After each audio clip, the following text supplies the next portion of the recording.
বাঙালির বিনোদন এখন হাতের মুঠোয়। ক্লিক আমার ওটিটি আমার ভাষায়। ডাউনলোড দ্য অ্যাপ নাও। অধিকার সব ঠিক আছে, আজ রাত্রেই মাল সরাবো। তুমি তৈরি তো? প্রায়। এই নাও, এই টিকিট। আর একটু পরে বোরখাটা পরে একটা ট্যাক্সি ডেকে সোজা স্টেশনে চলে যাবে। আর ডিমাপুর রোড স্টেশন পর্যন্ত পৌঁছতে যেখানে যেখানে চেঞ্জ করার দরকার সবাই কাগজে লেখা আছে। ওখান থেকে ইম্ফলের রাস্তা তো তোমার চেনা। তোমার সঙ্গে আমার দেখা হবে সোমবার 2টোর সময় ইম্ফল জুয়েলারি হাউস। কিন্তু আপনি যদি সময় মতো পৌঁছতে না পারেন? হাওয়াই জাহাজ যদি হাওয়া হয়ে না যায় তাহলে আমি শ্রী করঞ্জাক্ষ সমাদদার, অর্থাৎ এখানে সেলিম মিয়া, ওখানে রমণী মোহন হালদার ঠিক পৌঁছব। কিন্তু ব্যাপারটা কবে চুকবে বলুন তো? সেটা নির্ভর করছে ছোকরা খেলবে কতদিন তার উপর। পুলিশ আদালত না করে কি আরো ছাড়বে? পুলিশ আদালতের নাম শুনলে বুকটা কিরম করে ওঠে। জেল হয়ে যায় যদি? বড় দাও মারতে গেলে ঝুঁকি নিতে হবে বই কি। দেখো, এইটা এখন থেকে তোমার কাছেই থাকবে, করে ফেলো।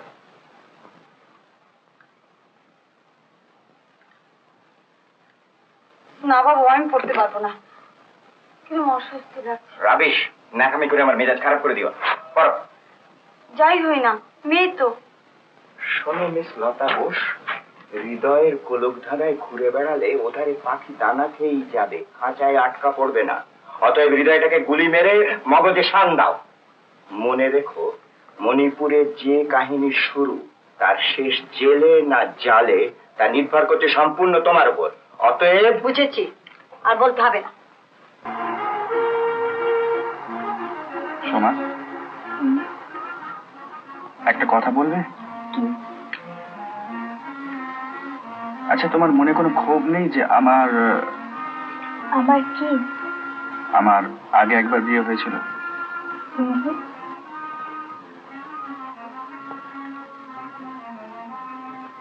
আচ্ছা, মনে পড়ে সেদিন রেঙ্গুনে আমাদের প্রথম দেখা হয়? হ্যাঁ, স্ট্র্যান্ড হোটেলের বারান্দায়। দেখেই তোমার ভালো লেগেছিল, খুব ভালো লেগেছিল। অবশ্য তখন জানতাম না যে তুমি বিবাহিত। জানলে নিশ্চয়ই ভালো লাগতো না? তা কেন? আমার গাছে না ফুটে অন্যের গাছে ফুটেছে বলেই কি গোলাপ তার গন্ধ হারিয়ে ফেলবে? শুধু সেটিকে তুলে নিজের খোপায় পড়বার কথা হয়তো ভাবতাম না। আচ্ছা, এখানে যেদিন তোমাকে বললাম আমি বিবাহিত, তখন তো আর কল্পনা বেঁচে নেই।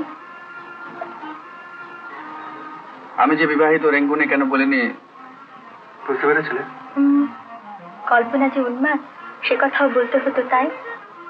তাছাড়া রেঙ্গুনে আমরা কদিনই বা ছিলাম, তখন এমন কিছু ঘনিষ্ঠতাও হয়নি যে সব কথা আমাদের বলবে। ওহ, সে একটা সময় গেছে সোনা। বাড়ির মধ্যে আমার দম বন্ধ হয়ে আসতো, তাই বাড়িটাকে ভুলে থাকবার চেষ্টায় নিজেকে সবসময় ব্যবসার মধ্যে ডুবিয়ে রাখতাম। পাছে কেউ সহানুভূতি দেখায় সেই ভয়ে নিজের পারিবারিক জীবন নিয়ে কারোর সঙ্গে আলোচনা পর্যন্ত করতাম না। কিন্তু কি অন্যায়, জেনে শুনে একটা উন্মাদকে তার দাদা গুছিয়ে দিলে বিবেকে বাঁধলো না? তোমার বাবাই বা কেন এই বিয়েতে রাজি হয়েছিলেন? বাবা অবশ্য শেষ সময় তার ভুল বুঝতে পেরেছিলেন। তিনি প্রথমে মনে করেছিলেন যে বম্বিং এ বাপ মাকে হারিয়ে মেয়েটি শক পায়, আর সেই জন্যই বোধহয় মাঝে মাঝে ওরকম অজ্ঞান হয়ে যেত। আমিও তখন সবাই বিলেত থেকে ফিরেছি, বাবার পছন্দকে অগ্রাহ্য করতে পারলাম না। ভাবলাম তার সাথে বোধহয় আমার শান্তি। মানুষ ভাবে এক, হয় আর এক। শেষ পর্যন্ত তিনিও সুখী হলেন না, আর তুমিও শান্তি পেলে না। একে ভাগ্য ছাড়া আর কি বলবে বলো? নইলে এত চেষ্টা করে কল্পনাকে সুস্থ স্বাভাবিক করতে পারলাম না কেন? চিকিৎসার তো কোনো ত্রুটি করা হয়নি, তবে রোগটা ছিল বড় অদ্ভুত রকমের।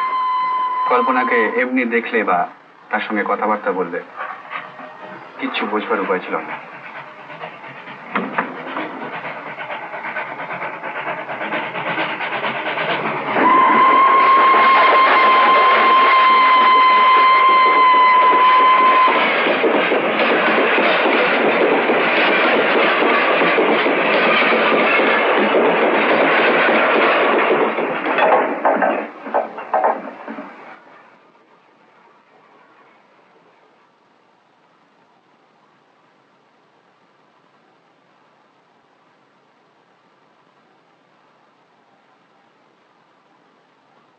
কি হলো? কি ভাবছো? চলো।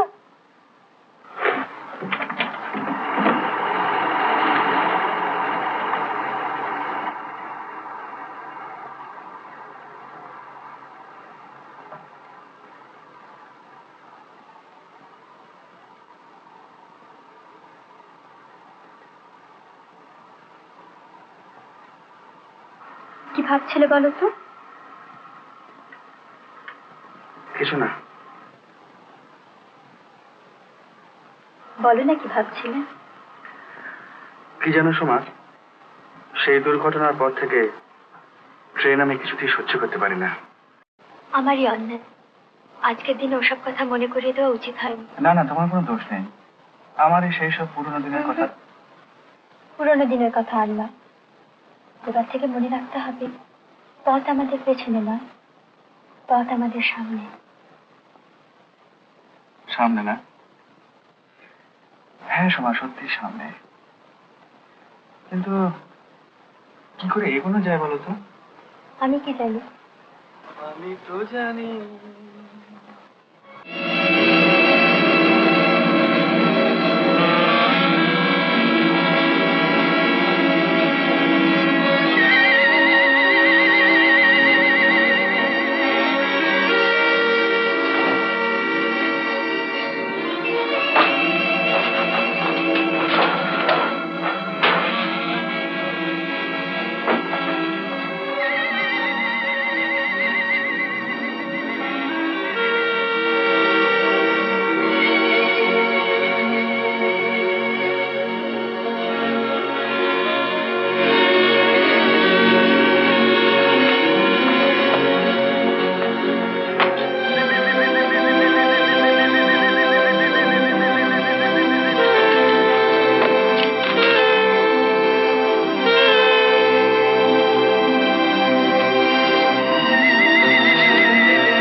একবার ড্রেসটা চেঞ্জ করে নিয়ে তাহলে আরাম করুন।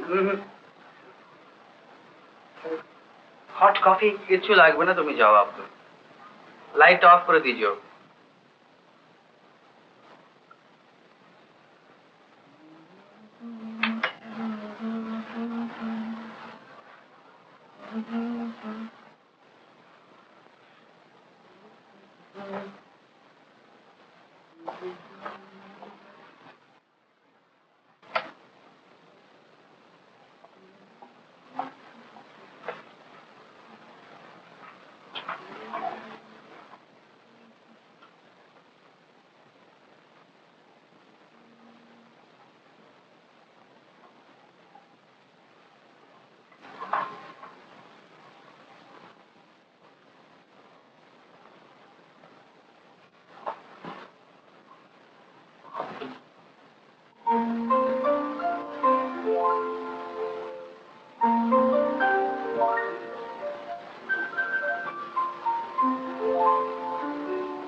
কে?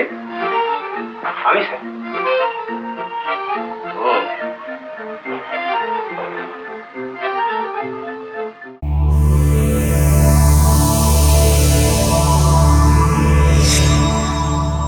এরকম আরো অনেক সিনেমা দেখতে হলে ডাউনলোড করুন ক্লিক অ্যাপ।